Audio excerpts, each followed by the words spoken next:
This podcast is part of the Deluxe Edition Network. To find other great shows on the network, head over to deluxeeditionnetwork.com. That's deluxeeditionnetwork.com.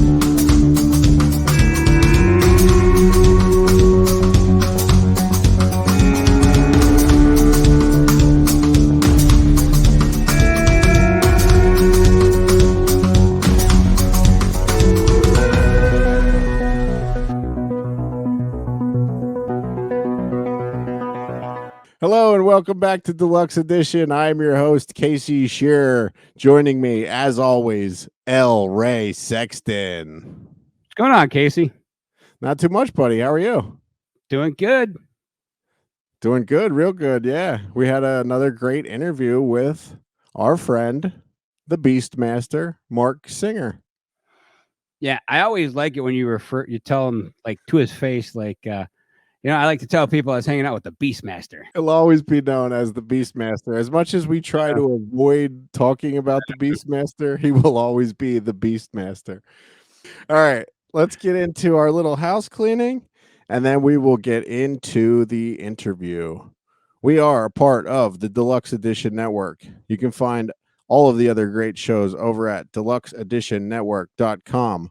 The podcasts of the month this month are Quad Pro Quo.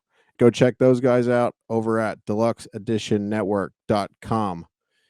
You can find all of our previous shows over at deluxeedition.show. And let's see, Ray is handling the Instagram duties. Twitter is gone. I deleted the Twitter. I started a Threads and I posted a couple things on there, and I don't know. Instagram's where it's at. Follow Ray on Instagram.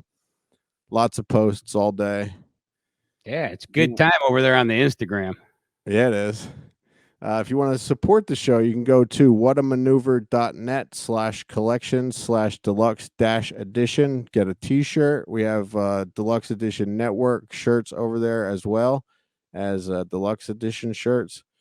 Or you could go to patreon.com/deluxeeditionpod and get the interviews unedited immediately after they are recorded. And let's see, what do you have for us, Ray? If you don't want to pay big, heavy prices in the big mall store where we sell our merch, you can come over to the 10-cent Beer Night Podcast T Public site and get yourself a deal. That shit's on sale all the time. You can get cups. I think we even got them things for the babies, the onesies. I think I got Deluxe Edition onesies over there now. So yeah, you want to impress, baby mama? Go get her one of those things for the kid. Show her you care.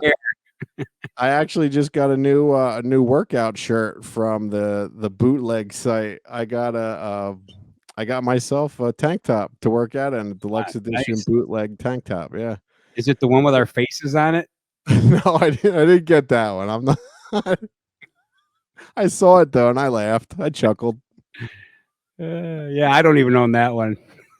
All right, I think that's it. Right? Did I miss anything? Let's see. Blah blah blah. We do have a Facebook group and a Facebook page. If you want to come over there and hang out with us, if you're afraid of Instagram because you're old, then you can come over to Facebook and hang out in the group. It's a lot of the same stuff, but you get to vote in polls. Yeah. Like who's a better actor, Schwarzenegger or Stallone? Yeah. What are we going to do with all those polls you've been posting? Are we going to have a show dedicated to those? Yeah, we should. Yeah. All right. We can do that in the future. Yeah. There's going to come a time when we don't have a guest and you're going to be saying, what are we going to do? Those days are coming very soon. All right. But here is our guest for tonight, Marc Singer. Marc, man, it's good to see you, man. Hey, I'm glad to see you guys. Hi, Casey. Hi, Ray. How you doing? Good. Good. Marc. I'm doing fine, thanks. I'm always doing well when I'm in your company. Uh, you don't know how great that makes us feel, man. And back at you. So it's been a little while since we saw you. The last time you were headed to London, I think the last time that we talked to you for a Comic-Con. Yeah. Let's Well, talk actually, about that a little bit, because I had talked to you after that, and I know you had gotten sick over there, I think, right? yeah, I did. I don't know how to approach this delicately, but I learned a lesson for myself anyway about international travel and going through one of the busiest international terminals. Well, two of the busiest international terminals, and then going to what would be under most circumstances a super spreader event, and then coming back through those two terminals. I think the chances exponentially raise at each shift for getting COVID, and I did. I got it. How'd you do with it? Was this the first time that you had it, or Yeah. had you had it before at all during the pandemic? No, never had it. And I had the shot and all four boosters, and was well, you've been to my place. Yeah. I live a pretty hermit's existence, and so I'm, until I decided to put myself in a tube and fly myself across the world, I was doing okay. But I don't think any amount of vaccination would indemnify you against that kind of activity. How was it for you? Because I had it. I was down for maybe 2 or 3 days.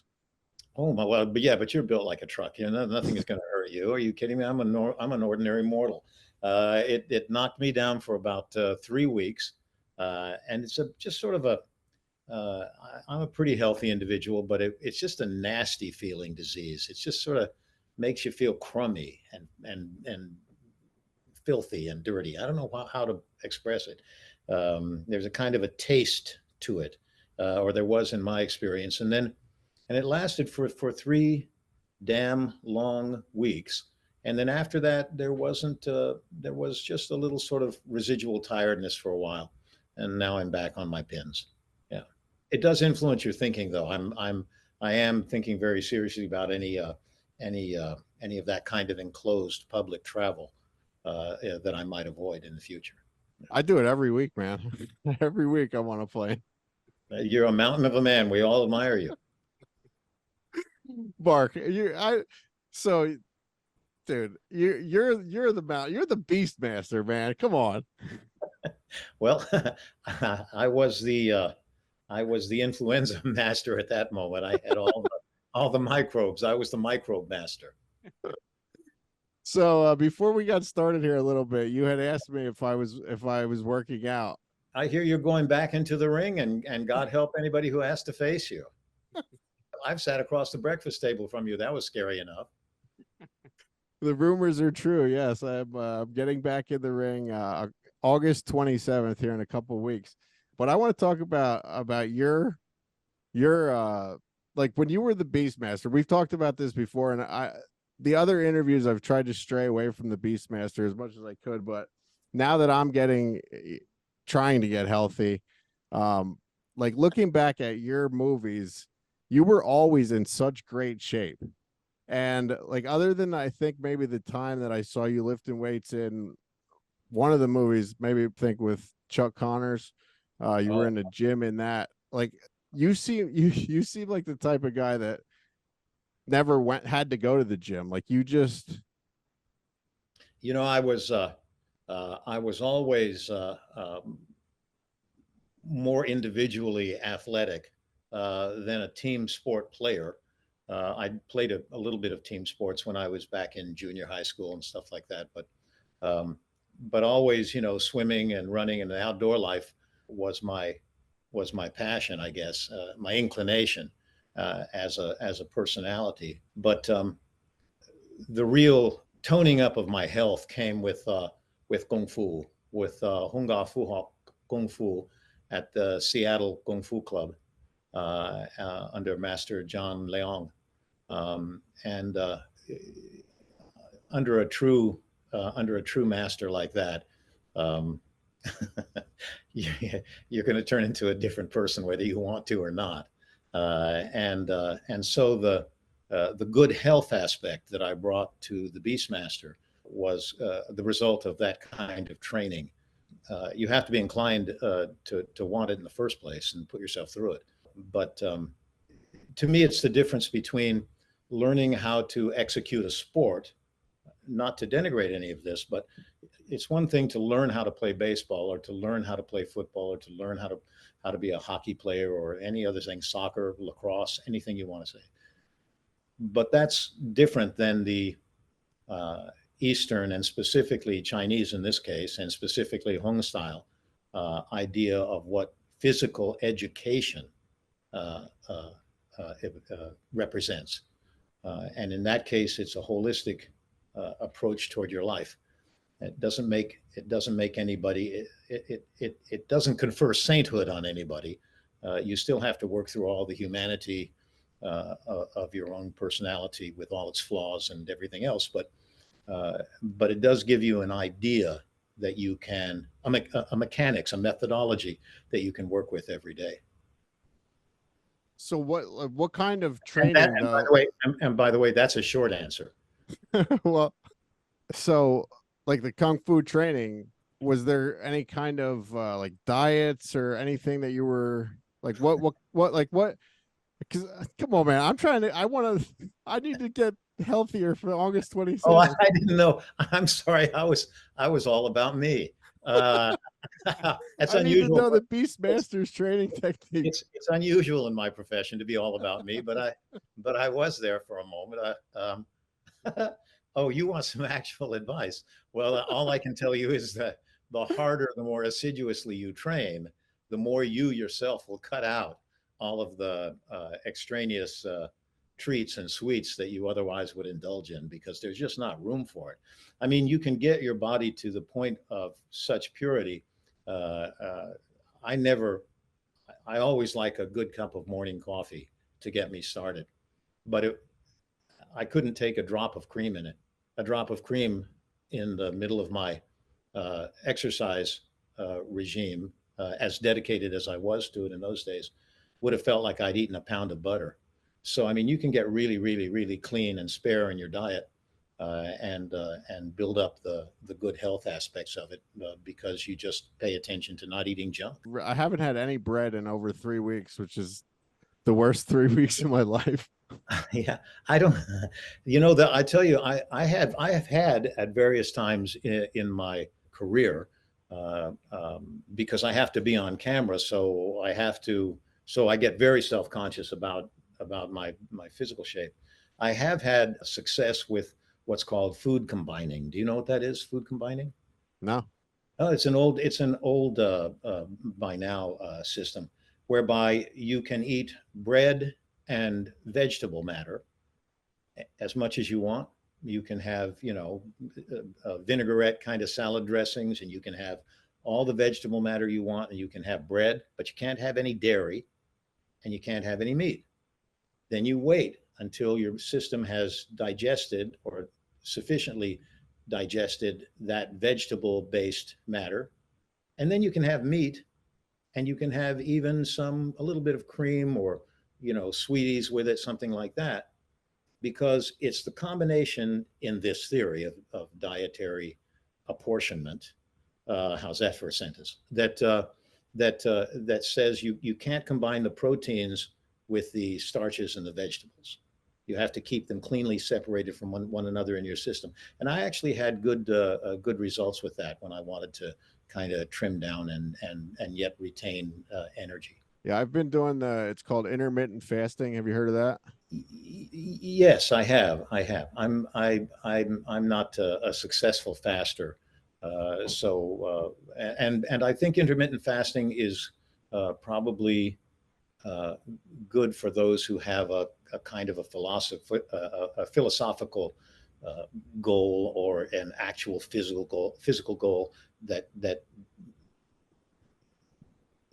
encourages that kind of asceticism. You know what I mean? Yeah. But I'm too much of a hedonist. Yeah. Don't put a plate of food in front of me. Not if you want to get any of it back. Yeah. Now, see, my advice to Casey was just get a tan. Nobody looks bad with a tan.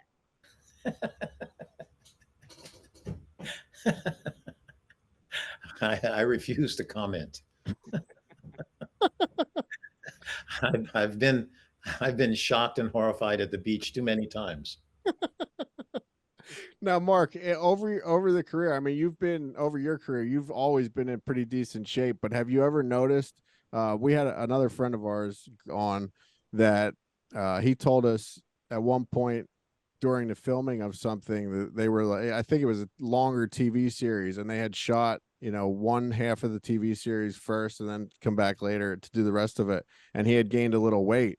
And have you ever dealt with anything like that, or heard anybody on, with producers or directors coming to someone on set and saying, look, you need to look better for this, you need to look like you did a couple weeks ago?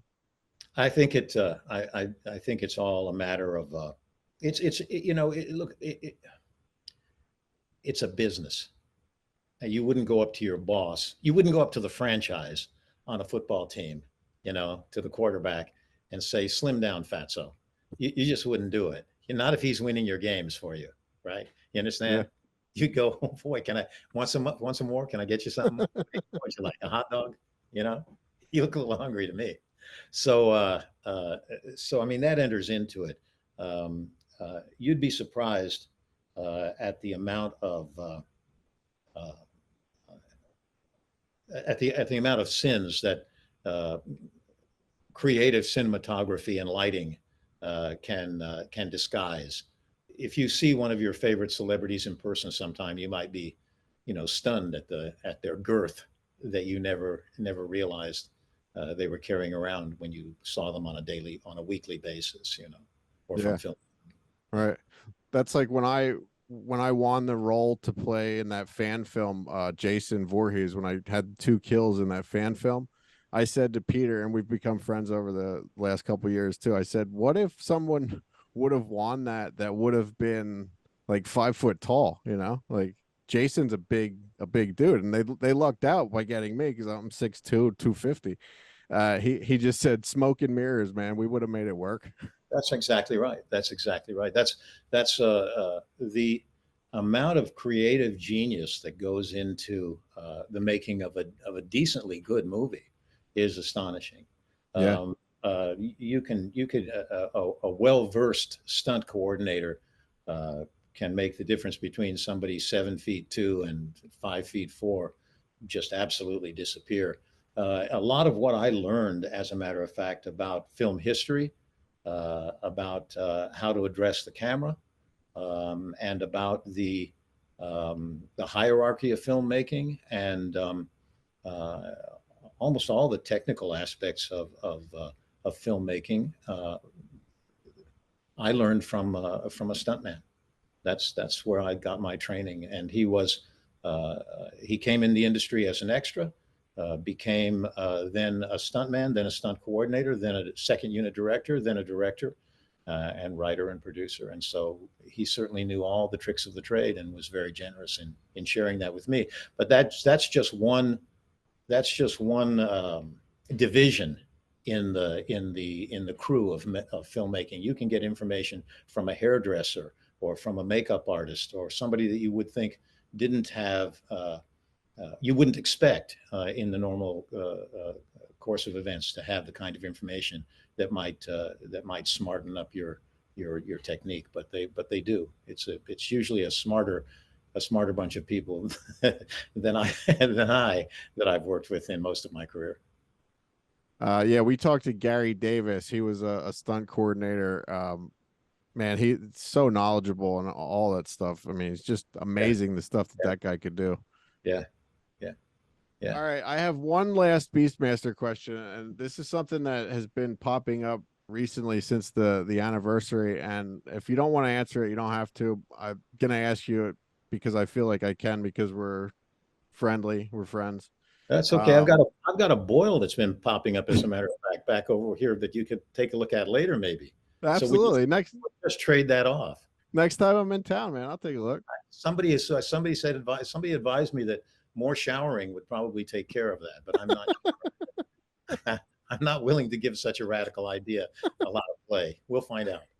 Yeah, the last time I was out there was a drought, right? You can't Oh, you should see. By the way, I wish you could see the back hill and all of that area because it's a completely different experience now than what you saw. Yeah, it's Really? it's it's quite lush, and the birds are thrilled. Yeah, Nice. yeah. Awesome. All right. So I read this recently that in the first few days of filming, one of the scenes where you were running towards the camera, you did not stop and blasted right through Don Coscarelli and he took offense to it and thought it was a bit of a hazing. Is there any truth to this? And if there is or isn't, could you tell us the real story? Yeah, the answer is no to any of it. Look, this was the middle of a sequence in which, in the space of about 4 to 6, maybe I would go about 6 hours, we, with the extraordinary guidance of one of the originators of the Stuntmen's Association, which was the first stuntmen's guild ever established in Hollywood history, as I understand it. Under his able direction, we did the entire destruction of the leading character's Dar's village in about 6 or 8 hours.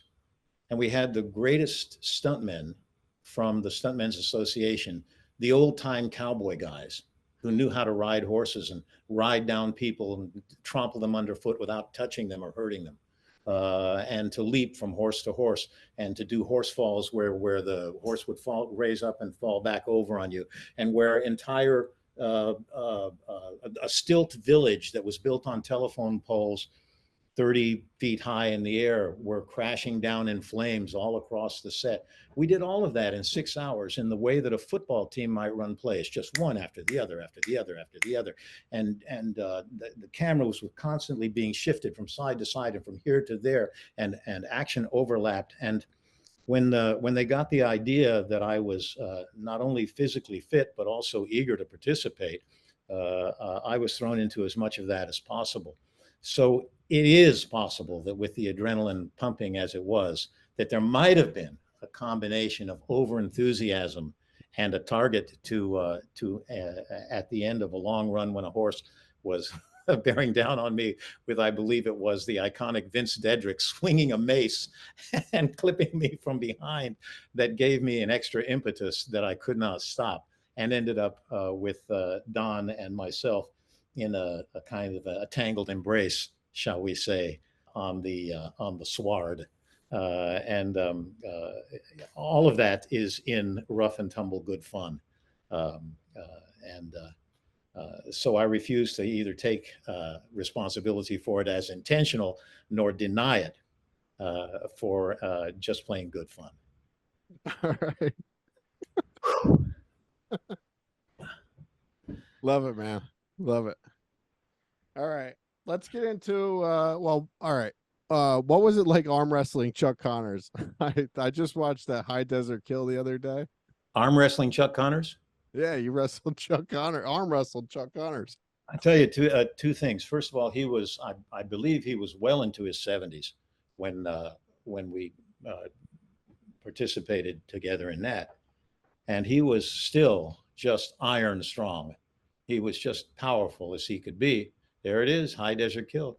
He named it. He's the one that gave that film its title. Did I tell you that? No. Yeah, he gave the film its title. But did I relate to you the time that we held the book for him while he did his lines? Did I tell you that part? I don't think so. No. This is I haven't brought up High Desert Kill in the past at all. So before I explore the sort of the exterior of how strong he was and how all that kind of stuff, which is easy to relate to, I want to tell you something about the inner man and what it takes to be an artist at that level of practice. There were in High Desert Kill, for anybody who's watching that didn't see the film, multitudes. It was broken into two sections. Basically, there were three of us who were comrades and hunters and buddies and pals out in the desert hunting. And then there was the old timer, Chuck Connors, who showed up. And so we had been working together, the three of us, the younger players. We'd been working together, and we'd already established a rapport and an ease with our work and our characterizations. And we were kind of, riffing off each other's performances in a real improvisational and creative way that pleased all of us and pleased our wonderful director. And then Chuck showed up, and we knocked on his dressing room door, his trailer door. And he said, "What's up? What is it? What's out there?" I said, "Hey, Chuck," I said, you want to rehearse your scenes? Your first scene is coming up." And it was 5 pages. It was 5 pages in which he told his life story. "Oh, then I went here and then I went there. And I'll tell you something else. There's one of the things when you've lived as long as I have, and you'll find out, blah, blah, blah." It's one that just went on and on for 5 pages. See? And all we had to do was go, "Oh, yeah? Oh, then what?" You know what I mean? It was that kind of stuff. So I said, it's his first day on camera. Let's give the guy a break. So I said, "Do you want to rehearse your lines?" He said, "Rehearse my lines." He said, "Yeah, come here, guys. Come here. So we all went inside his dressing room, his trailer. And he said, give the kid the script." And there was the youngest player among us. We handed the script to him. And we said, "Okay." He said, "Find the scene." So he turned the pages to the scene. "Go to the end of the scene." So go to the end of the scene, the end of the scene. I'm telling you, 5 pages, right? And he proceeded to do his lines backwards, word for word, 5 pages. That's the kind of intellect that lurks within the talent of an artist like that. And I tell you, it's both a humbling and an inspiring experience to find yourself in a profession where that kind of ability must be commonplace in order for you to shine or even to just uphold your end of the bargain. That's amazing. So that's, well, he was clearly an idiot, and so and there's that, and then as for his strength, he just was, just a great big bruiser of a guy, and he maintained his strength, I imagine, until the end of his days. I saw him on The Rifleman give a rendition of "The Lord is my shepherd, I shall not want. He maketh me to lie down in green pastures. He leadeth me beside the still waters." And I tell you, it was breathtaking. It was just breathtaking. And, again, talent like that, thank God, is preserved on film someplace so that we can admire it and learn from it. But he was a really strong guy. As for arm wrestling, I mean, I could arm wrestle my dog and make it look like he was a good opponent to me. That's all just baloney. That you make your veins stand up. You've done it in the ring. You've gone huff, huff, "Oh, I'm so hurt. Oh, I'm so hurt." And then somebody really hurts you, and then you go, "You know what? I really am hurt." So yeah, I'm gonna be doing it again on the 27th. I already told my friends that if they bring their kids, to make sure that they know that it's not real, because I'm coming in as a heel. You guys, you're gonna be wonderful. You're just gonna be great. You are. You're gonna be terrific. I hope so. I have permission to come up to Knoxville, Tennessee, to train for a few days with one of the best trainers in the country. So I'm gonna go do that. Good for you. Good for you. That's wonderful. What a blessing. That's a great thing. That's a great gift. What a gift. So we were supposed to talk to Stacy Keach last week as well as you, but with the strike that's going on, that didn't happen. And I do want to get into talking about the strike if we can in a little bit. But I was reading Stacy's book, or not, I say reading, but I was listening to it. I listened to audiobooks, but he was talking about how he had done a bunch of smaller movie roles, and then he was really worried about taking the Mike Hammer show that he did, because back then in the 80s, that wasn't something that movie actors did. They didn't go from movies to TV. But you did the very same thing with the Beastmaster was first and then V, correct? Yeah. Did you take any notice to that as to affecting your career at all in any way? Like, did people not look at you for bigger movie roles because you took the TV series?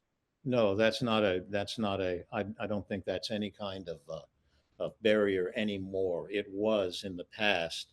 It was in the past, unquestionably. But no, the success and the following that the success is sometimes attends success. Those are the aspects that determine whether or not you're going to be cast in one show or another. I do want to say, by the way, as a kind of a leavening feature to this conversation we're having, I consider this more I consider this completely as interview based as opposed to entertainment based, and as such, I want to also take a moment to make sure that I state that I'm a union man. I've been a union man all my life. My parents were union people. I will always be a union man.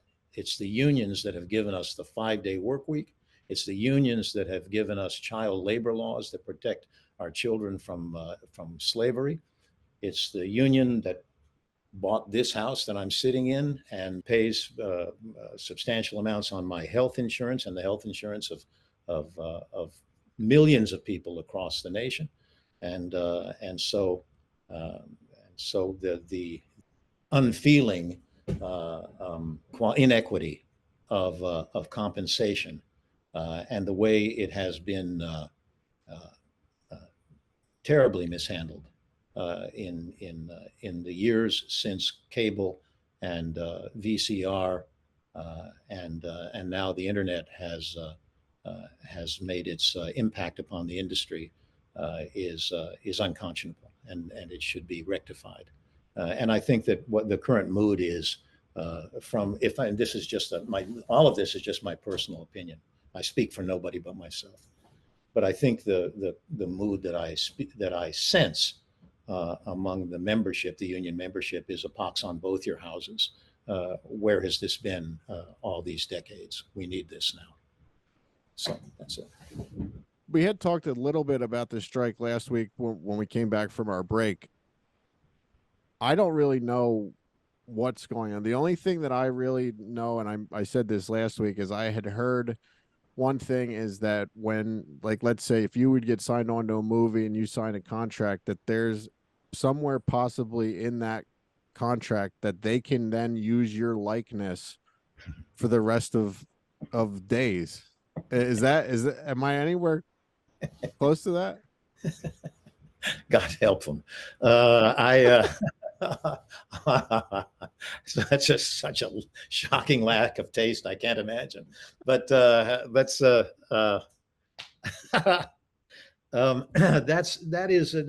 captures a lot of attention for what is going forward. But for the bedrock of our performing experience in the here and now, the thing that captures, I think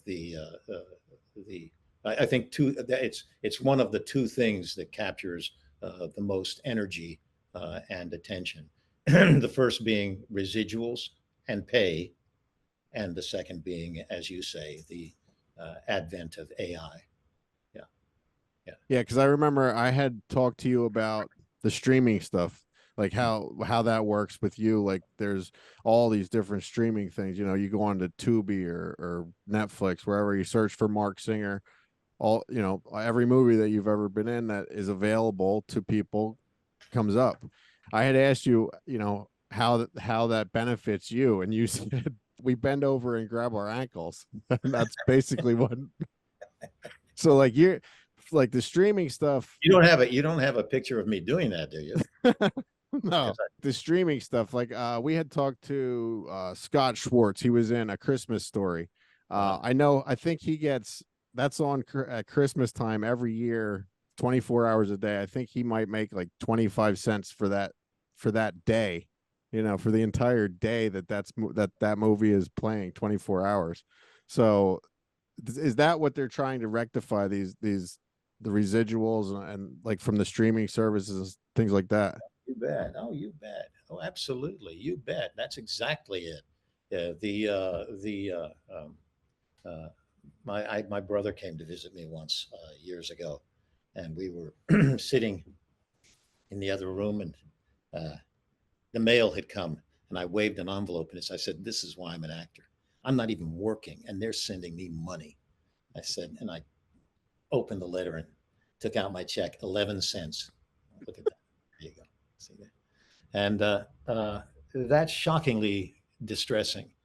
If you look at there, I saw once, it's out there somewhere, a documentary on in black and white 1950s and 60s kind of style, grainy, obviously shot on film, and the narration was, in Hollywood, you see the effects of a vibrant performance community, the directors, the actors, their children playing in the well-appointed school playgrounds, and there were all these idyllic shots of in fact, well-dressed, well-fed children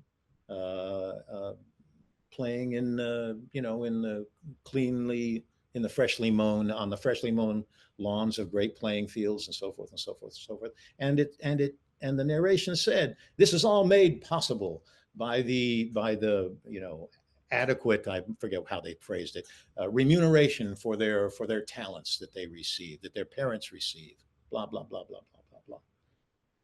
So in other words, there was at one time a vibrant middle class community that could do the things that we hear people say about the old days, provide for their families, send their kids through college, and do everything that on a working person's salary. And all that seems to have gone by the way. And in the acting community, we feel that no less than anybody else. Your passion, every time I talk to you, it's Shakespeare. You're a Shakespearean actor. If you could have made a living being a theater actor, would you have ever moved into the filmic world? The cinematic world? I think probably so. I think I probably would anyway. I think I would have been, in a perfect world, I would have been happier to, again, you're talking about past, not present, although I believe much of this still exists. The theater is generally a place of impoverishment for most of its players.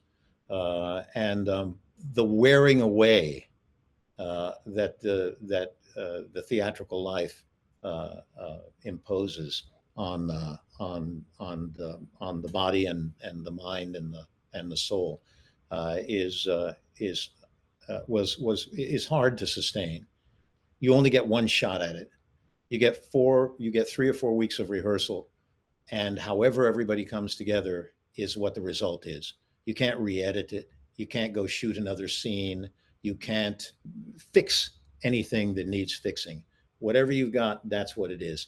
And the ratio of justifiably nominated success in that venue is sometimes more than the effort, or seemed to me sometimes more than the effort that went into its scarce return, as opposed to the kind of humdrum and unsatisfying productions that we turned out. I know that's a wildly egocentric claim to make. It puts me in the position of being the one who knows better than everybody else. But I can only report the experiences that I had. And when you're talking about Shakespeare especially, that takes a degree of training and understanding and dedication that I think requires a greater and broader educational base than is available to most performers. Wow, I'll go to hell for saying that. Go ahead. Going back to the theater versus the cinematic. God, you come on with all this nice, pose of what a gentle guy you are and the kind and so forth, and you know how to pick the question that exposes the rawest soul of your interviewee. At least when I'm the subject, anyway. Go ahead. God, like when you have I'll be flipping like a griddle cake tonight when I should be asleep. Go ahead. When you have an on night, like on stage. Yeah. When you come off stage after the performance and yeah, everyone is like, that was the night. This was the one. Mm-hmm. Does it not? Don't you think like I wish more people could see that if it was filmed. Yeah, that's the greatest impetus for getting off the stage. What you what one doesn't realize in one's naivete is that the odds are just as great in this venue as they are in the others. There are just more chances, however, to fix what can be fixed, depending on the creativity of the people who see the project in the way that you hope that they do or that they would. On the stage, by the way, I just want to say one other thing based on your premise.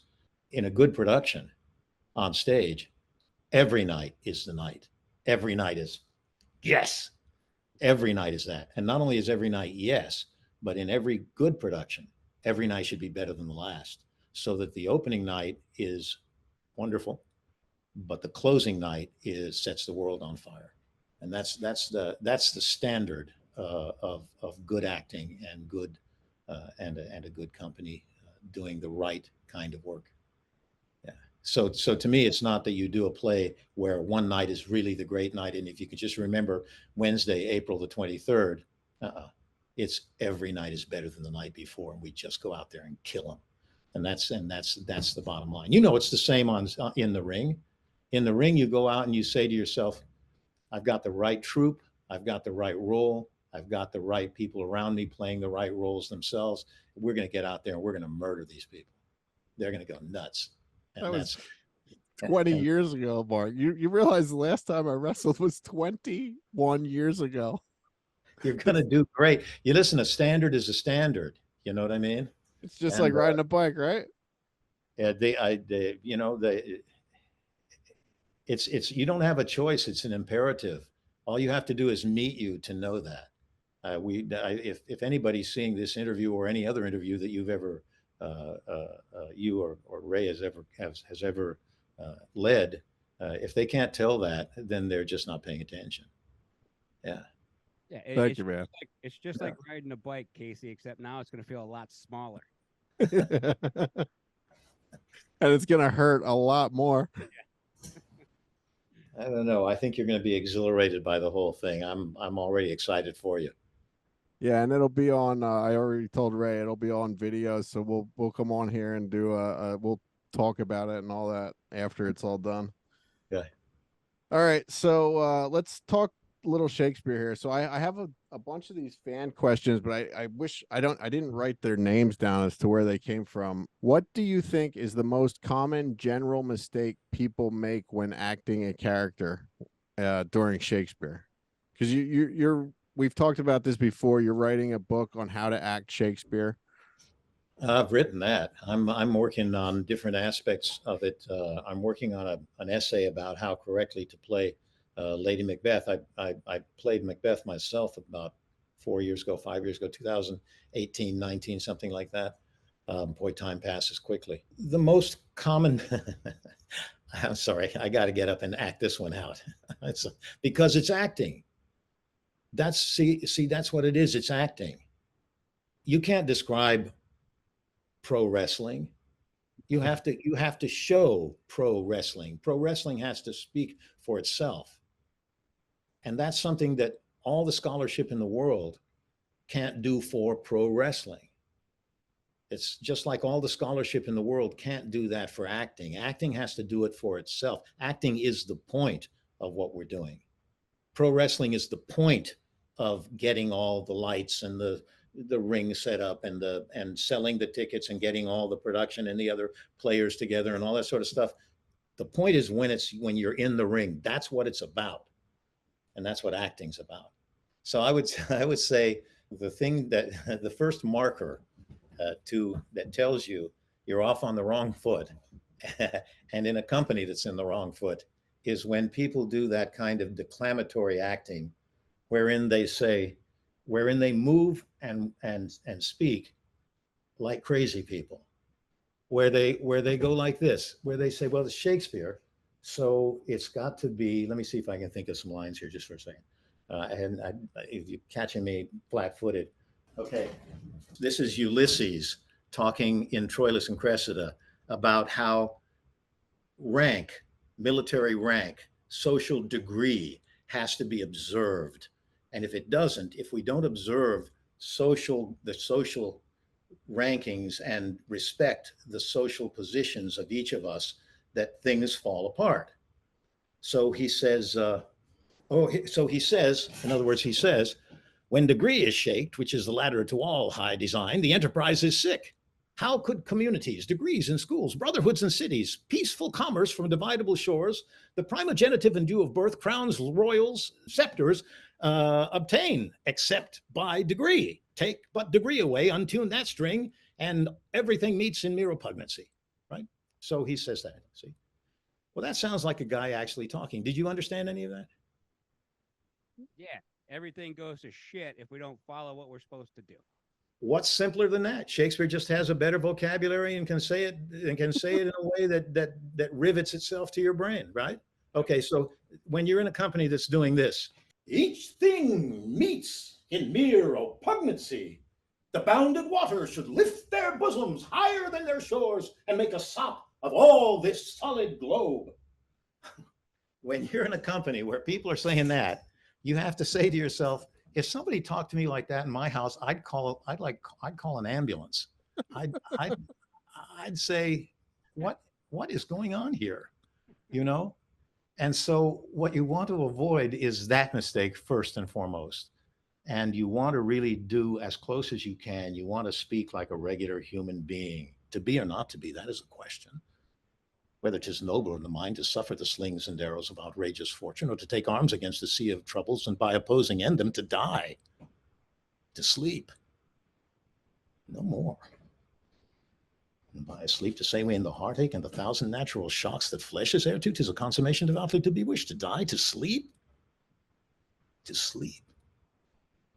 perchance to dream. There's the rub. For in that sleep of death, what dreams may come when we have shuffled off this mortal coil must give us pause. There's the respect that makes calamity of so long life. For who would bear the whips, et cetera, et cetera, et cetera. You get it? I mean, that's, yeah. I mean, yeah, that's, to be or not to be, that is the experiment. When did that start becoming a thing? Like, why did people start doing it like that? I don't know. I'm not a historian. I'm not a scholar. I'm an actor. All I can say is it's my impression that it started the day after Shakespeare died. That's just that simple. I mean, before Shakespeare was dead, you had Shakespeare sitting in the front row. You could say, what does this mean? And the guy could say, no, like this.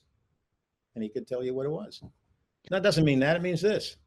Oh. Yeah, don't say it that way. Say it this way. Oh, okay. Yeah. But once he died, everybody was, it got wilder and wilder and crazier and bigger and broader and less believable. So have you ever heard this? Going back to the Stacy Keach book, Stacy Keach is a huge, you guys should get together. He's a huge Shakespearean actor. I have great respect for his work. I think he's terrific.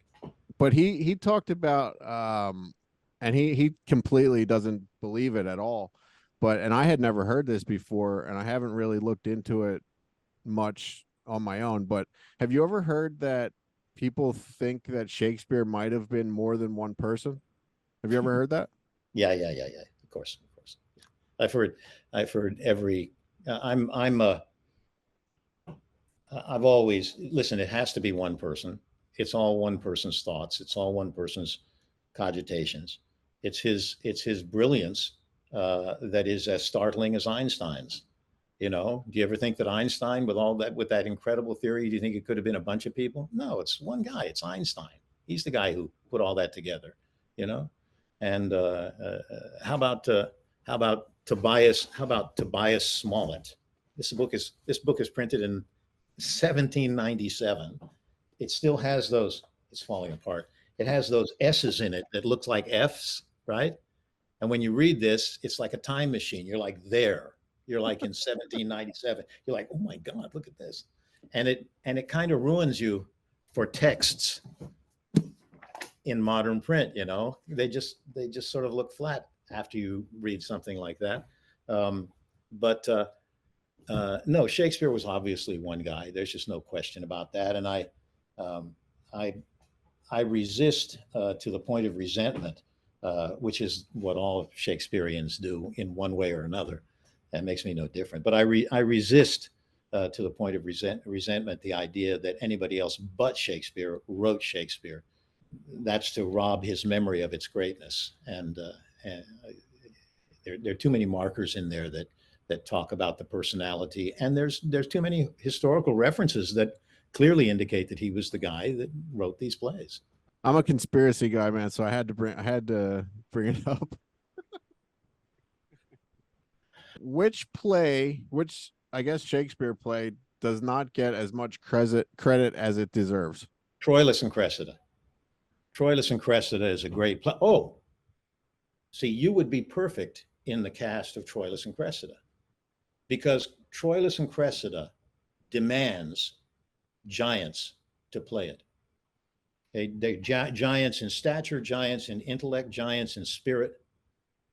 It's a play full of giants, male and female. And I think no other play in Shakespeare requires this magnificence of personality, this wholly integrated magnificence of personality.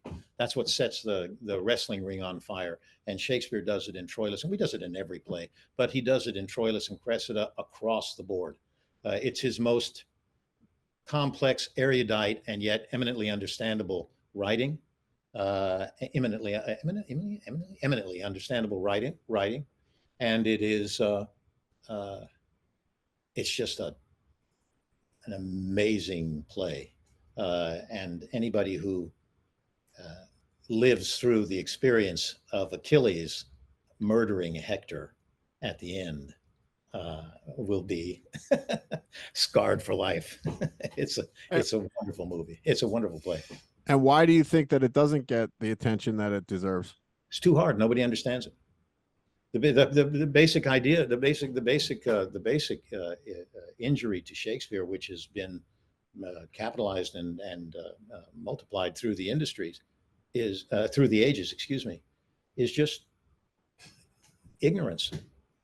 People just don't understand the plays. They don't understand what is on the plate before them. They literally do not understand the play.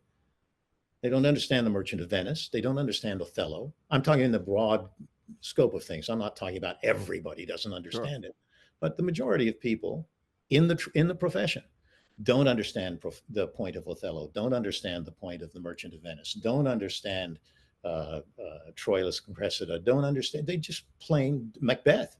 They just plain don't understand what the play's about. They can tell you what happens in the play, but they can't tell you what the play's about. So how do you feel about like when they take like Romeo and Juliet and they turn it into like street gangs with guns and stuff like they did, what was that, 96-ish or something? I think that any play of Shakespeare's, it's a great question. It's a great question, and it's one that should be asked again and again and re-examined. I think you can play Shakespeare in anything you want to play him in. You can play him in anything you want, but you got to play Shakespeare. You can't play the metaphor. Just because you understand that Macbeth could be set in outer space because things sort of make sense to you. Richard II kind of makes sense to you that way. Okay, so you set it, let's say, in outer space. You can't play the metaphor. You can't twist things around. It has to be Richard II. So it doesn't matter to me if you were a bunch of, I don't know, fishermen in Portugal that decided to get together on an island and put on a Shakespearean play, and all you had were your daily working clothes. Well, be my guest. Just play Shakespeare. Sure. I directed and played the lead, the co-lead, Oberon, in A Midsummer Night's Dream. And we set that in the early 20th century, 1910 to 1920, let's say. But we played Shakespeare. We only used those kind of wardrobes and that kind of mannerism because, quite frankly, I just, as the director, that's how it made the most sense to me. And I didn't think that everybody running around in a bunch of togas would be I didn't think that that wouldn't distance the play from the audience rather than making the play more understandable. But nonetheless, we didn't play any metaphor of the play. Oh, it's like a thing. We played the play. Yeah, so it's a great question, and it's one that every theater has to confront sooner or later because of economics, and also because, again, of the ability of its actors to either understand or fail to understand or have the experience of playing Shakespeare. So yeah, it's a great question. You bet. I'm glad you brought that. The mid, what's a mid? Help me out. A mid. Easy. This is just too early in the evening. I just say, just wait. You can have a drink later. Just take it easy. Everything will be okay. It'll all work out. You're going to wrestle. It's going to be good. You're going to enjoy yourself. The play that you were in, that you directed. Yeah. A Midsummer Night's Dream. A Midsummer's Night's Dream. Yeah.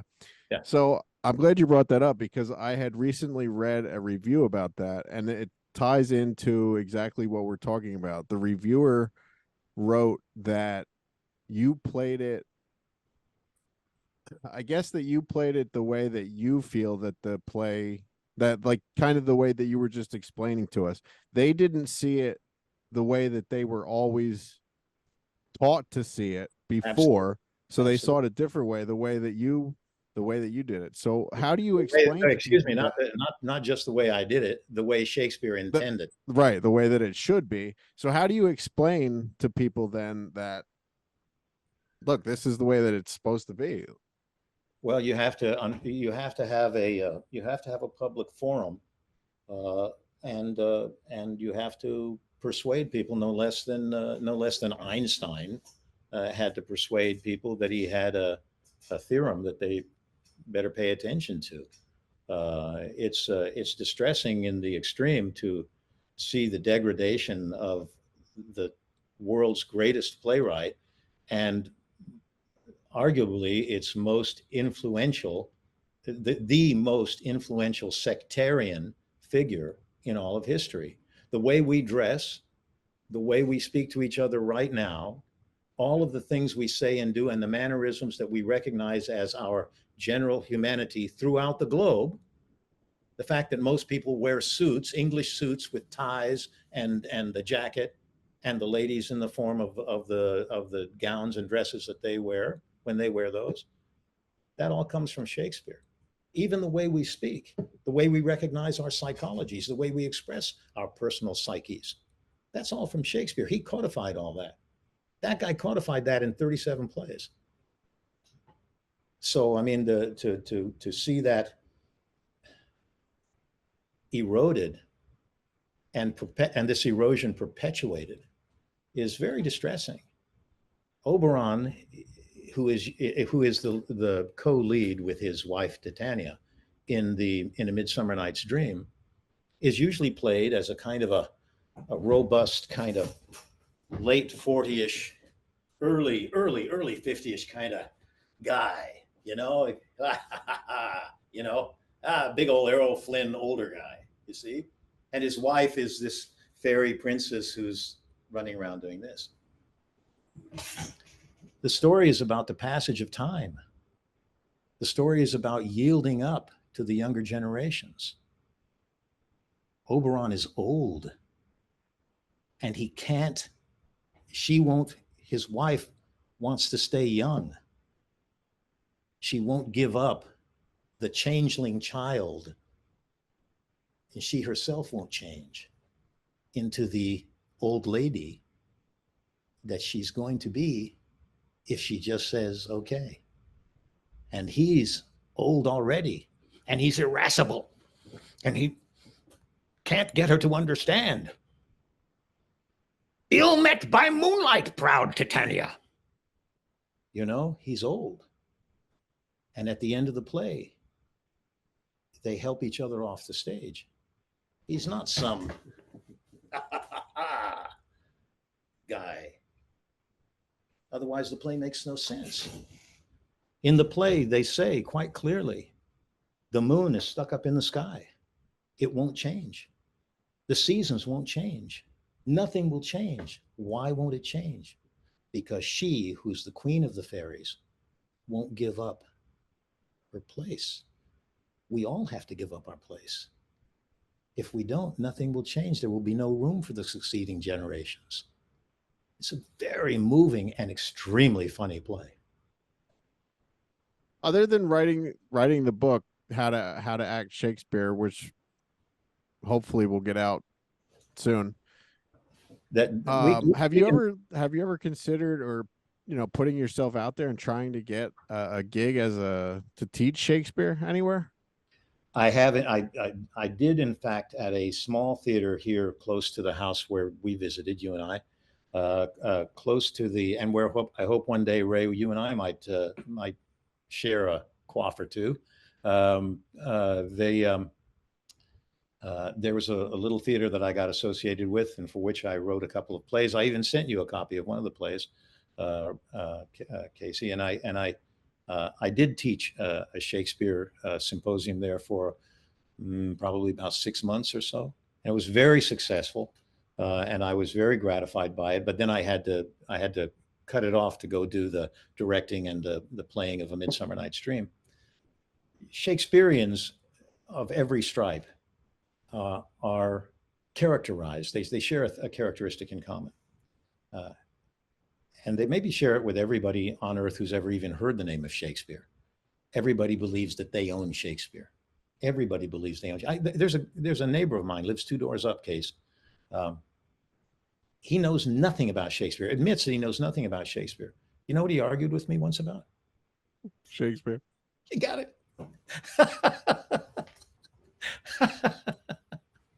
And so the idea that somebody wants Marc Singer to come waltzing in wearing a big, Irish sash that says, I know Shakespeare and I'm going to teach some Shakespeare the way it should be taught.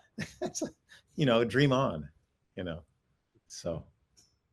Well, have you had it, obviously you've had conversations with people about this. I just want to say also, no, I have actually been a guest lecturer at universities, Florida State University, Indiana University, and I can't remember a couple more, but those are just, momentary kind of drop-in visits and give what information you can and hightail it out of there. Yeah.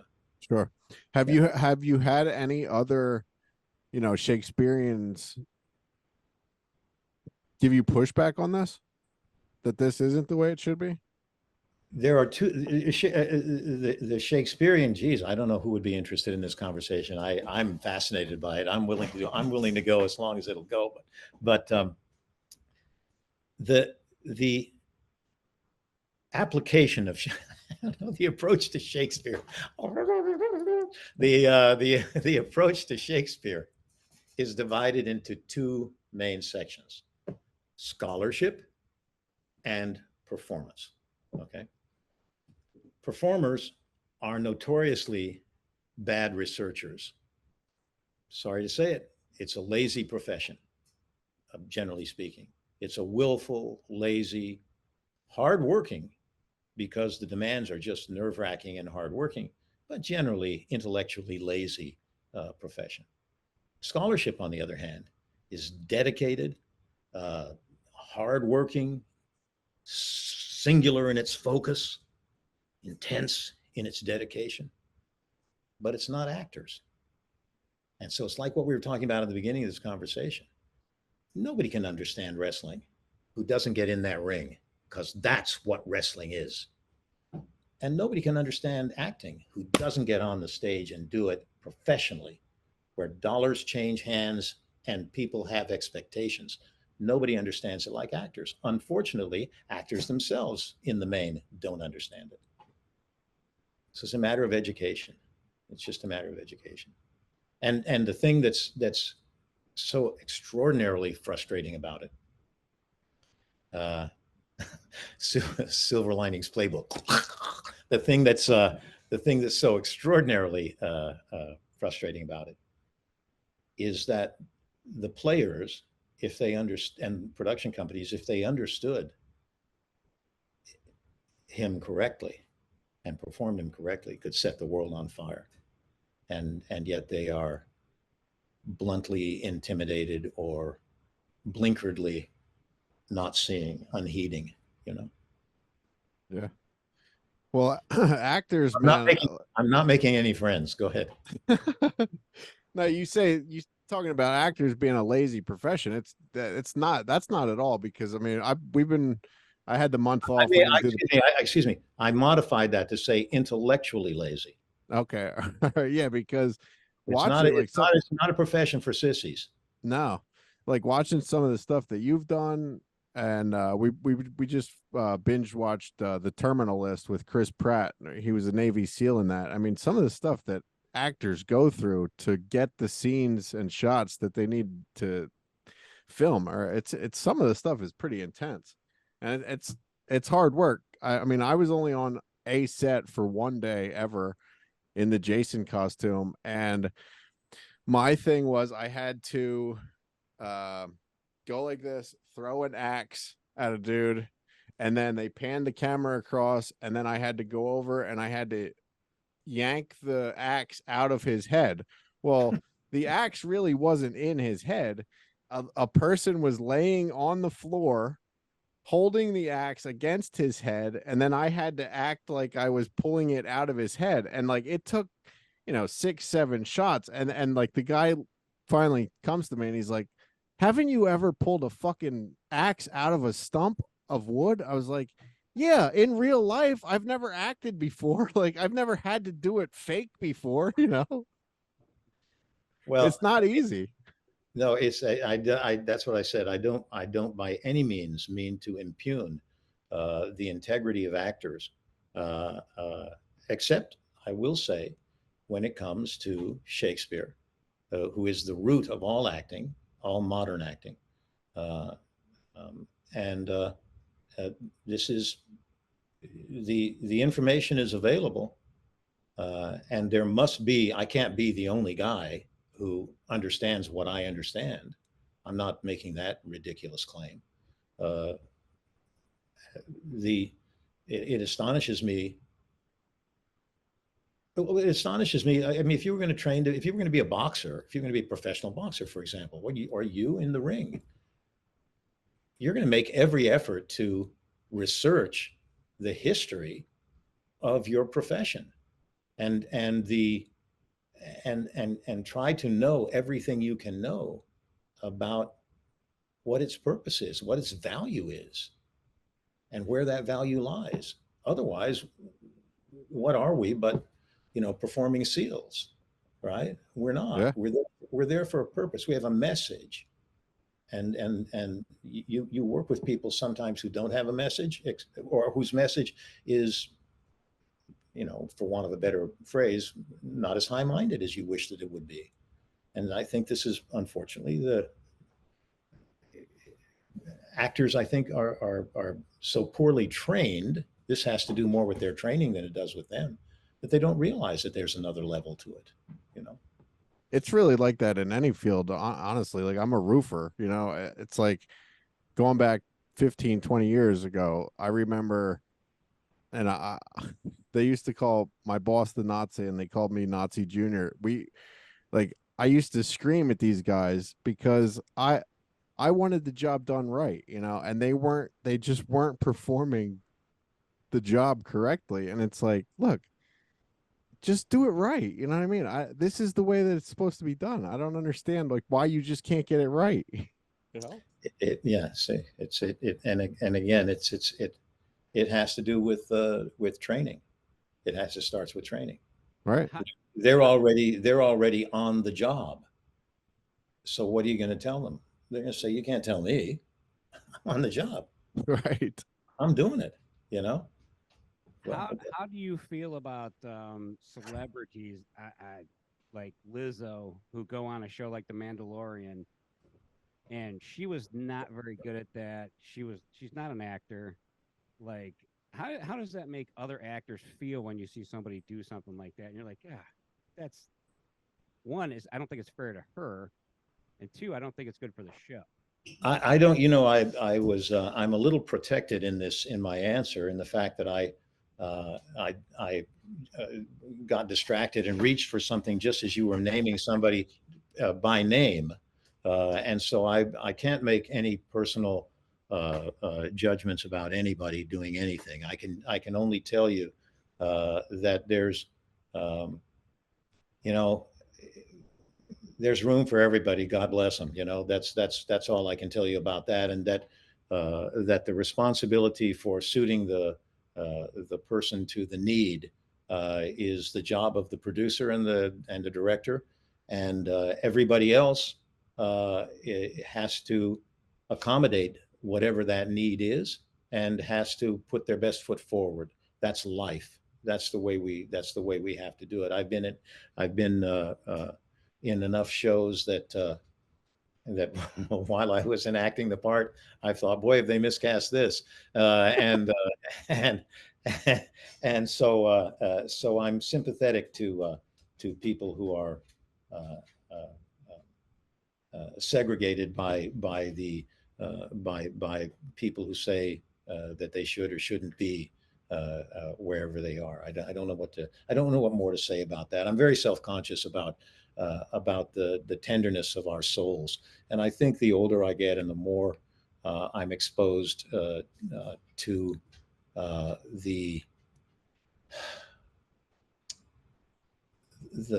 airy bubble evanescence of what it is to be a performer, the more sympathetic I am to almost everybody. Where I where I draw the line, or where I find myself most emotionally affected is in the general aspect of education, public education of all of the public, all of us, you know, at all times. Yeah. Let's educate people a little bit more about Shakespeare here. I have a couple more Shakespeare questions for you. Go ahead. And I really wish I had the fan that asked these. I completely forgot to I write their see name down. I see the popularity needle just dipping. That's not true, man. People want to know what you have to say. That I believe that's true. Before we got started here, you were asking me about how our numbers were. We took the month off, but I still check the numbers all the time. And in our most watched things for the month of July while we were gone, it was all of your episodes. Oh, I appreciate that. People couldn't believe it. I know. So I sympathize. But yeah. All right. Go ahead. Tell me. All right. So, which soliloquy? What I was going to say is that I went for the easy joke. Sorry. Go ahead. That's okay, man. Okay. Which soliloquy in a drama is the most difficult to do well? It depends on your definition of a soliloquy.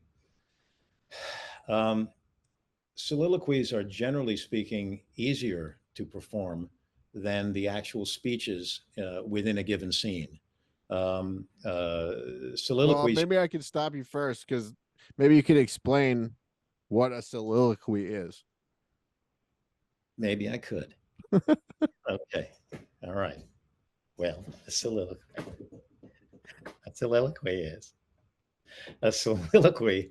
is when I could be like, Bill, what is a gaffer? Stop. It's a guy out on the fishing boat that gets the tuna and does that with it. A soliloquy is when the Shakespearean character has a thought to him or herself, and there's no one, generally speaking, on the stage but them, and they think out loud, so that Macbeth, thinking about his intended murder of the king, says, if it were done when 'tis done, then it were done quickly. If the assassination could trammel up the consequence and catch with his surcease success, that but this blow might be the be-all and the end-all here, but here upon this bank and shoal of time, we jump the life to come. But in these cases, we still have judgment here, that we but teach bloody instructions, which being taught return to plague the inventor. You know what I mean? They think to themselves, they think out loud like this, see? Okay. We all do it. I mean, we've all done it. We've all walked around our living room and here's what I'm going to say. I'm going to say, now, honey, I really think you're misbehaving, and I think I know all the answers. You know, that never goes well. So, but we've all done it. And so that's what a soliloquy is. A speech is when you say to somebody, by the way, I got a thing I want to tell you, and you do that. That's a speech. So I think the soliloquies are easier in Shakespeare because they um, you control all the aspects. You don't have to interact with anybody else. You get out and you do it, and they make sense. Uh, and the construction, they're all constructed in a similar fashion. So once you recognize the construction of how they're constructed, you go, okay, I get this. I put this together with this, with this, with this, with this, and that's the thing, and it should go like that. And then I go off the stage. But the speeches can be very complex because they're trying to communicate with other people and really the audience. That's the sneaky part. I pretend that I'm talking to this person over here, but really it's them that we're after. And when I say it's them that we're after, that's because this is all just this is a subterfuge. This is a guise. This is a trick that we're playing on them. We're trying to affect them. They think we're talking to each other. Whenever a scene goes really well, you asked me about this a little earlier about, do you ever have those moments where you come off and say, yeah, tonight was the night? Well, certainly there are extraordinary nights, even in an extraordinary run. But what actors really feel when they do a great scene together, and she's crying and he's tearing his heart out, and the two of them finish, even while they're doing it, you know what they're really thinking? I got this. I got this. Because they know what they're doing. And they're winding it up, and can we go another level? Can we go another level? Look at this. We're doing it, baby. We're doing it. And the other one is doing the same thing. We got it, baby. We got it. We got it. We got it. And we blow the lid off the thing and then get off stage and go, damn. That was saying, man, far out. Let's do that again tomorrow night. Let's remember how we did that. So I forget what the question was. Maybe there wasn't one. I forget. What was it? Which soliloquy? Oh, which soliloquy is? Yeah. In a drama is most difficult to do well. So the harder things are the speeches where you say.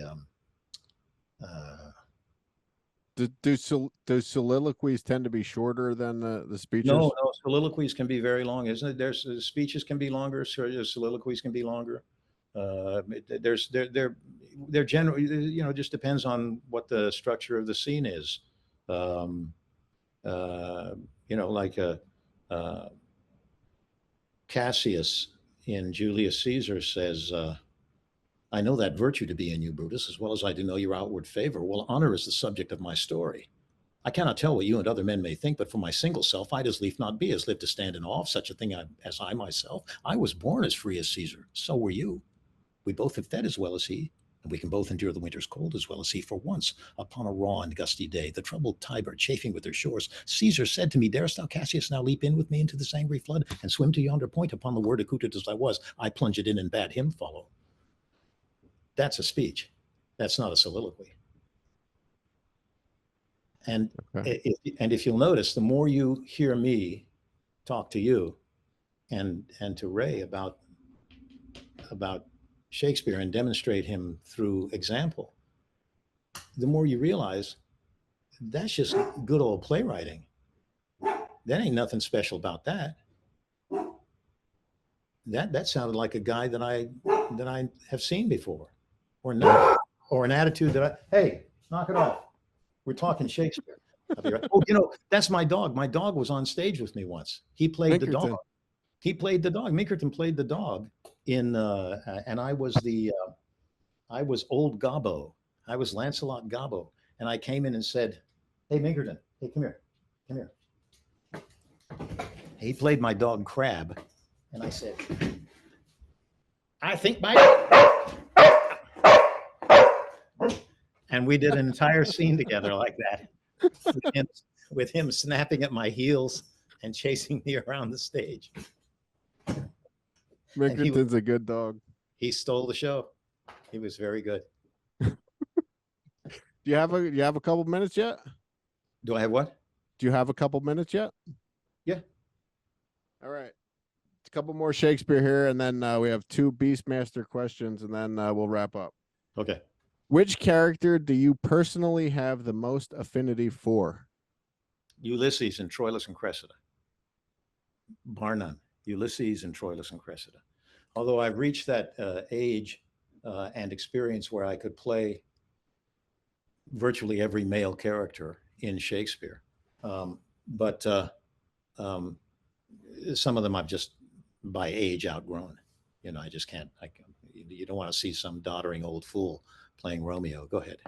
You're not a. Come on, man.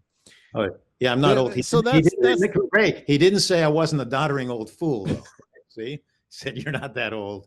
You are, however, kind of out there. Go ahead. But that's the thing with Shakespeare, though. Yeah. And acting, right? That's you don't. It doesn't have to be. You can be. You could be Marc Singer at 74 years old playing a younger character, or a young, or like there's high school kids playing as witness Ric Flair. Yeah. As witness Ric Flair. Yeah. Yeah. So I mean, don't say you can't do it. You can do it. Okay, I will then. So this Troilus and Crescent. So have you ever thought about trying to do a theater company with that? Nobody. I don't. Yes, I have. The short answer is yes, I have. Do I think it's possible? No, I don't. And that's all obvious. That's kind of the long and the short of it. Is that first of all, all theater companies fear it, and they fear it because they don't understand it. And if they did understand it, the idea of casting it would be the equivalent of assembling a wrestling company that was as brilliant as the WWF was in the days of The Rock and Stone Cold and Stephen William Regal and those people. Yet the idea of getting that kind of troupe together is just hard to imagine. Yeah. Well, that's a shame, man, because I mean, talking to you, like I know there are millions. There are tens of millions of actors, hundreds maybe of millions of actors spread across the globe. Wouldn't it be nice if it was the general state of acting that everybody understood it? Shakespeare. Yeah. Is there anything though really that anyone truly across the board understands like that? Like everyone always questions something, right? Like I'm a conspiracy guy. I always question everything, right? So there's always going to be. Oh well, I mean that's the nature of individual creativity. Is that somebody says, "Oh, I think she should be crying here," and somebody else says, "No, I think she should be angry and throw a dish against the wall." I mean, that's to be expected and even accommodated, because who's to say when tears come, and who's to say when plates are thrown against the wall? So it's not a question of that. It's a question of understanding the broad sweep of the plays and the specifics within the scenes themselves. So we may do each of the three of us who are here in this little convocation might do the same scene with the same emotional contents in it, but simply rearranged in a different order. But those emotional and intellectual contents have to be in the scene because they were written in the scene. So who's to say that you wouldn't do this at this time and that at that time, and Ray would he would do that at this time and this at that time, and I might do a completely different combination, but all the things would be appropriately delivered within the context of the scene and what it meant, and the character too. Yeah. All I know, man, is Shakespeare is so much more interesting when it comes from your mouth. I don't know what it is, man. I've heard people talk about Shakespeare before, and it's never as interesting as when I talk to you about it. I appreciate that. And I also despair, but I appreciate it. I do. Yeah. All right. I have one more Shakespeare question here. Okay. Which antagonist do you think is the most sympathetic? I would have to say it depends on the definition of an antagonist. I would say the one that I have the most sympathy with.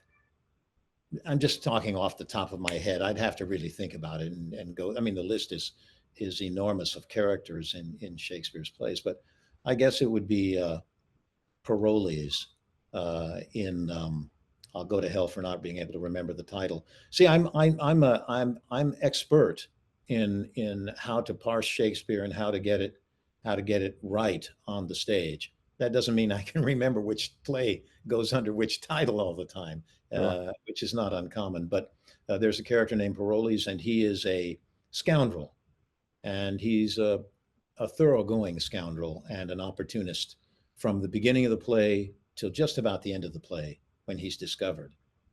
And he deals with it.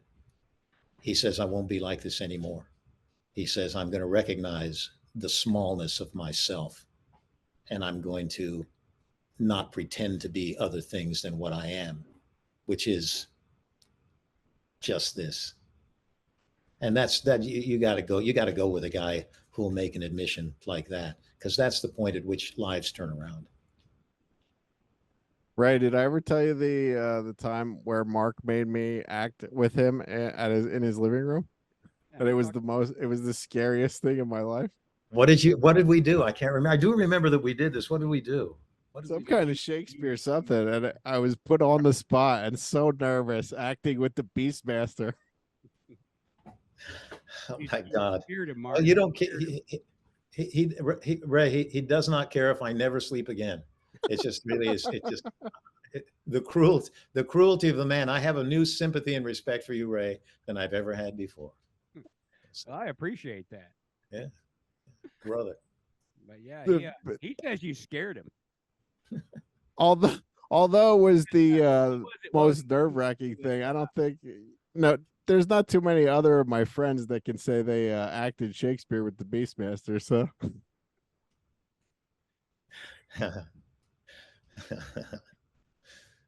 okay, all right. So now, was that the rest of the was that all the Shakespeare? Yeah, that was all the Shakespeare that I had. One last question. Okay. About this is a fan question. Kenny Carlin. I guess this was Charles Duncan Regehr. Was he in the Beastmaster? Duncan Regehr? Yeah. Oh no, Duncan Regehr was in a television series called V. Oh, okay. He was in V. Okay. Yeah. He says, I wish you had more scenes with Duncan Regehr. One of my favorite scenes from the original series was the fight with Charles. Did you have fun, and was it choreographed?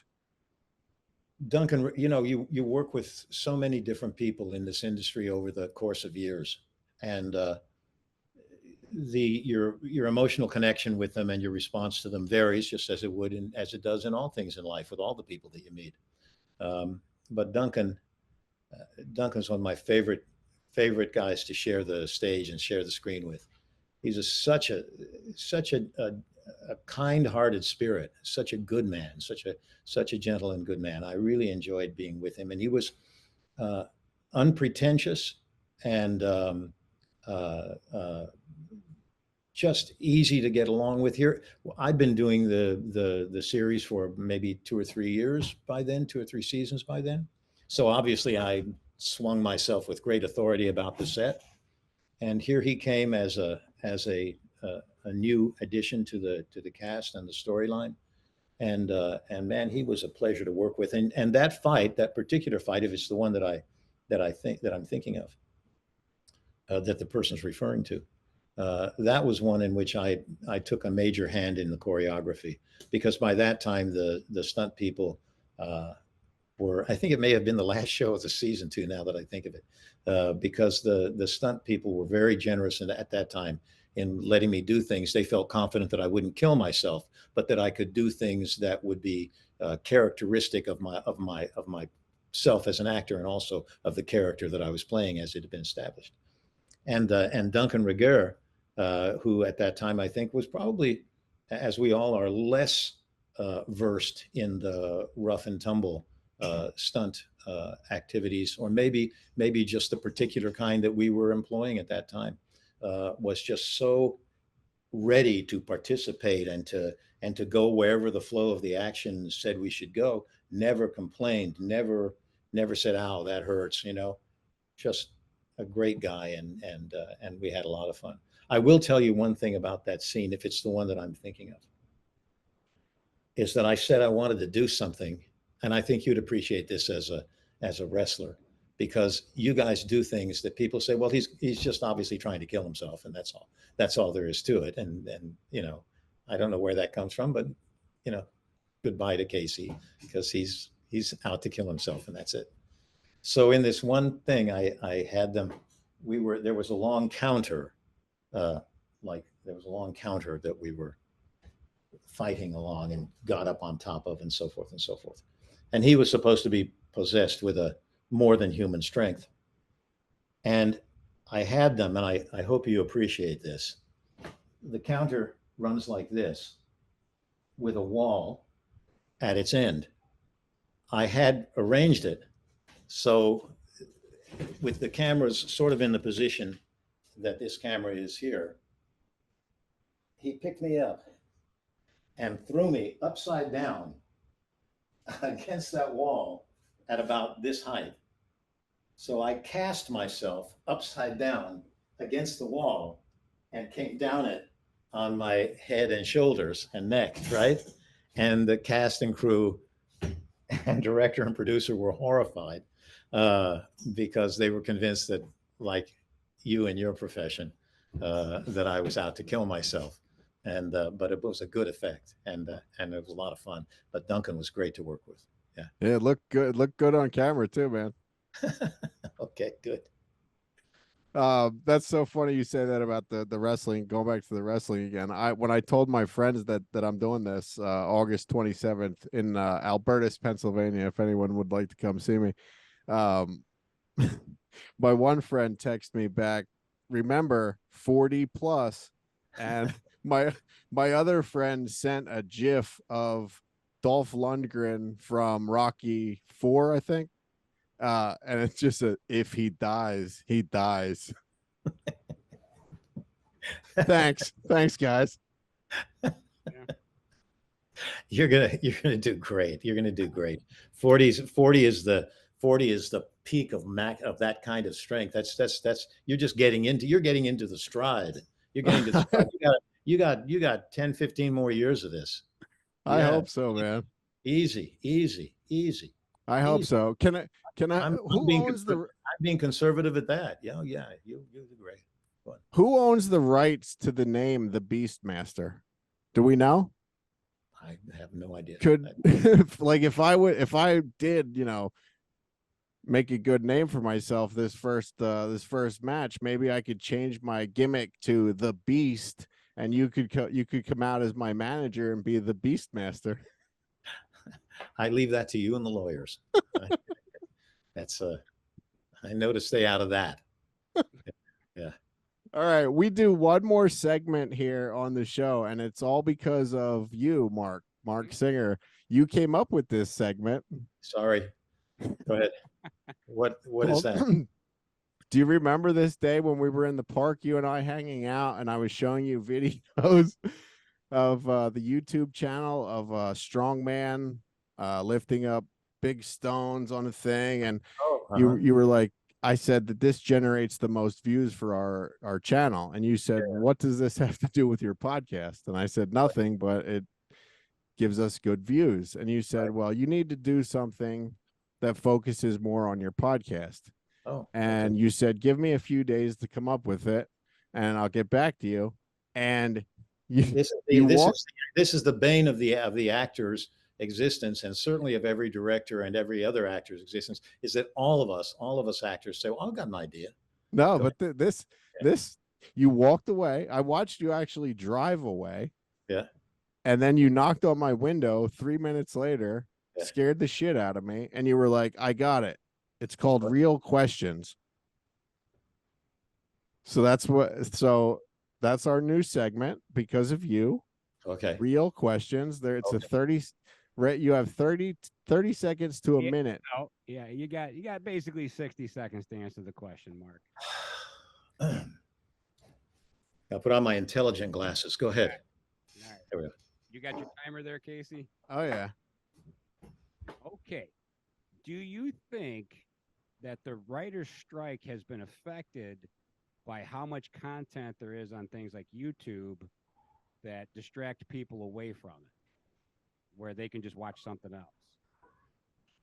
I think the writer's strike is definitely effective. It's effective because it galvanizes the public's attention, and it also unifies the industry itself. And the reason that I'm on this podcast now is serves a purpose in keeping that concept alive, that we're workers, we're American workers, we're worldwide workers, and that workers have to stand up for one another in collective bargaining. Great answer, man. Great answer. Yeah, I'm also a union member, so I understand what's going on. Awesome, man. Anything That else, it? Ray? That's it. I think we've covered another batch of questions that were fun. Okay. I don't know a lot about Shakespeare, but I also enjoy when you start going into the, reciting some of it and stuff. It's cool. I'm glad and I appreciate it. Thank you very much for the reinforcement. Yeah, I'm not kidding when I say that, Mark. Like I've we've all gone to school. We've all heard people talk about Shakespeare before, and yeah, we've all heard the "Alas, poor York." yeah, We've all heard that a million times over. Yeah. Well, I mean, it makes so much more sense the way that you say it. I mean, it sounds more the way that it just makes more sense. Like that's the way people talk. Why would people talk the other way?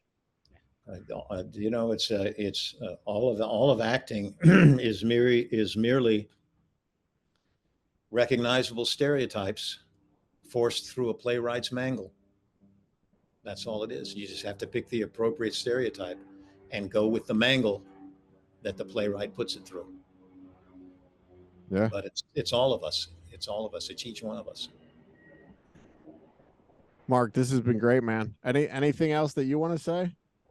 I just want to reiterate that for people to support the unions of their choice in their area now and forever. Be patient with the mistakes that their unions might make, and remember that the unions do more good than bad for the common working person, and that there's strength in numbers that an individual cannot exercise. Great, man. Thank you so much for doing this. Again, thank you for giving me a platform to present that message on behalf of the industry, and in exchange, I'm happy to have shared whatever might have been of value that represents the value of the industry that I'm here to remind us all of. you're more than welcome here anytime, Mark. All right. You know that. I look forward to you guys when you come visit, either individually or as a couple here in LA. Absolutely, man. All right, and don't go anywhere because I'm going to end this, but I want to talk to you about some other stuff. Okay. All right. Thanks, everybody, and we'll see you next week. Bye-bye.